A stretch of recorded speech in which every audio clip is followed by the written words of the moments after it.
नमस्कार। मैं सीए रमेश प्रभु, अध्यक्ष महाराष्ट्र सोसाइटीज वेलफेयर एसोसिएशन।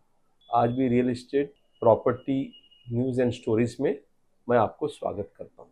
आज ऐसे एक जजमेंट लेके आया हूँ जो ऑनरेबल हाई कोर्ट ने पास किया है।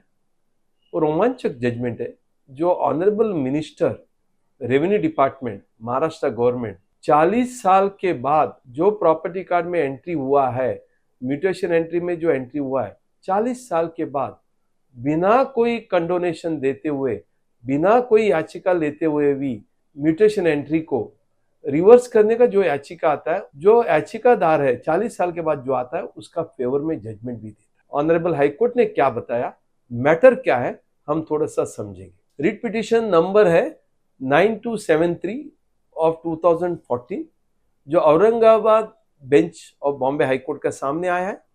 मनुभाई जावले and others versus state of Maharashtra. ये जजमेंट आया 17 जुलाई 2025 को। इसमें की इश्यूज क्या इन्वॉल्व था? की इश्यूज ये था, क्या ऑनरेबल रेवेन्यू मिनिस्टर जजमेंट दिया जैसे लॉ ऑफ नेचुरल जस्टिस का उल्लंघन है? क्या ये ऐसे principle of natural justice follow करते हुए क्या 1963 का एंट्री जो 40 साल के बाद बिना कंडोनेशन करते हुए क्या इसको सेट असाइड कर सकते हैं, बिना रीजन ऑर्डर देते हुए सेट असाइड कर सकते? उलझा हुआ एक जजमेंट है। फैक्चुअल ग्राउंड क्या है? म्यूटेशन एंट्री हुआ था in favour of A petitioner number 1, वो 1963 में हुआ था, mutation number 4444 based on the original owners consent. जो ओरिजिनल ओनर है उसका कंसेंट को लेकर किया।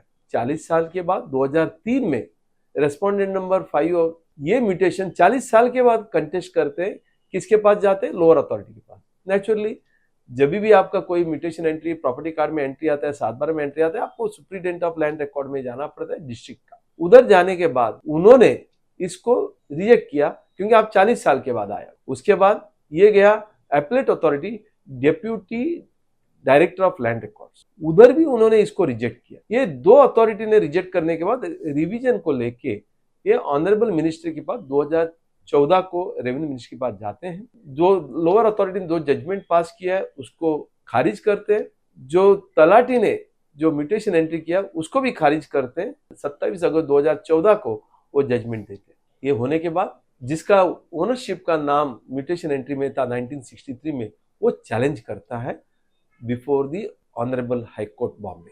पिटिशन करता है, उसने 2-3 महत्वपूर्ण मुद्दा रेज किया। पहला मुद्दा इन्होंने रेज किया, लॉ ऑफ नेचुरल जस्टिस का फॉलो मिनिस्टर ने किया, ये पहला मुद्दा। दूसरा, कॉशी जुडिशियल, क्या ऐसे जजमेंट पास कर सकते जो मिनिस्टर है बिना कोई कंटेंशन लेते हुए, कोई रीजन न देते हुए, कोई एडवोकेट अपॉर्चुनिटी न देते हुए?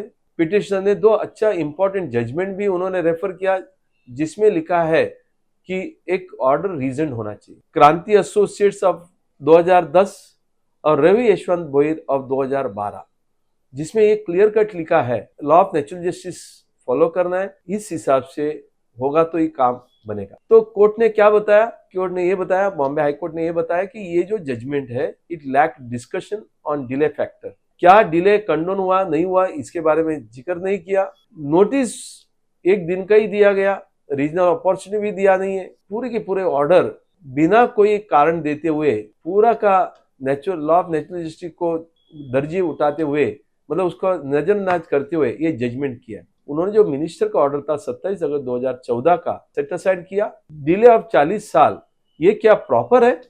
इसके ऊपर आप एड्रेस करो, इसके बाद आप सुनो और उसके बाद बाकी का मेरिट के ऊपर आप निर्णय दे सकते हो। इसके लिए ये हेस्टिली ये जो जजमेंट किया है, लैक ऑफ रीजनिंग दिया है, फेयर नेचुरल जस्टिस नहीं किया, इसके लिए इसको रिमांड बैक ऑनरेबल मिनिस्टर के पास इसको रिमांड किया गया फॉर रिकंसिडरेशन और डिले के बारे में उसको एड्रेस किया जाए, फॉलो द नेचुरल जस्टिस, और 3 महीने के अंदर एक जजमेंट देने के लिए बताया गया। ऐसे महत्वपूर्ण जजमेंट ऑनरेबल हाईकोर्ट ने दिया है। ये जजमेंट से हमें क्या सीख मिलती है? ये जजमेंट से यही सीख मिलता है, यदि कोई एप्लीकेशन लॉ ऑफ लिमिटेशन के खिलाफ आप देते हो, बाद में देते हो, उसको लॉ ऑफ नेचुरल जस्टिस के हिसाब से कंडोनेशन का एप्लीकेशन डालना है।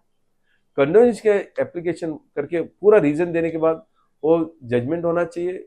और दूसरा, आप जब भी जजमेंट लेते हो आप रीजन जजमेंट देना जरूरी है। यदि नहीं है तो आप इसको चैलेंज कर सकते हो। किस तरह का जजमेंट आप जानना चाहते हो, स्टोरी जानना चाहते हो, आपका क्या इश्यूज है, आप कमेंट बॉक्स में जरूर बताइए। ये वीडियो को ज्यादा से ज्यादा लोगों को शेयर करिए लाइक करिए ताकि मैं ऐसे ही वीडियो और बनाते रहूँ आपके लिए।